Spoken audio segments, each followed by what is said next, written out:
বেগম খালেদা জিয়া জীবিত থাকাকালীন অবস্থায় যদি আপনাদের কারো কাছ থেকে কোনো ঋণ নিয়ে থাকেন, দয়া করে আমার সাথে যোগাযোগ করবেন, আমি সেটি পরিশোধের ব্যবস্থা করব ইনশাআল্লাহ। একই সাথে উনি জীবিত থাকাকালীন অবস্থায় ওনার কোনো ব্যবহারে, ওনার কোনো কথায় যদি কেউ আঘাত পেয়ে থাকেন, তাহলে মহিমার পক্ষ থেকে আমি আপনাদের কাছে ক্ষমা প্রার্থী।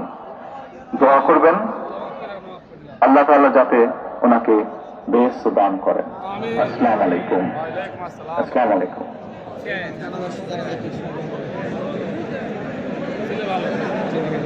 দেশের নেত্রী বেগম খালেদা জিয়াকে ভালোবেসে শ্রদ্ধা করে যারা তার জানাজার শহীদ হয়েছেন, সেই লাখো ভাই বোনকে জানাই গভীর শ্রদ্ধা।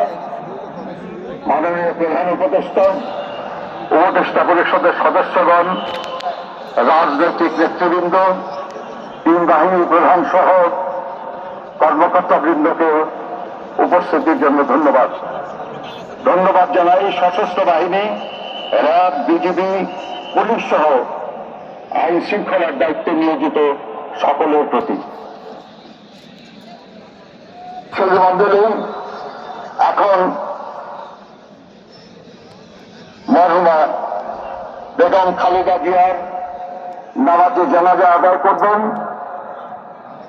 নেতৃত্ব দেবেন জাতীয় মসজিদ বর্তমান মোকাররমের খতিব মুফতি মোহাম্মদ আব্দুল মালেক। আপনার জানাজার নামাজের জন্য প্রস্তুতি নিন।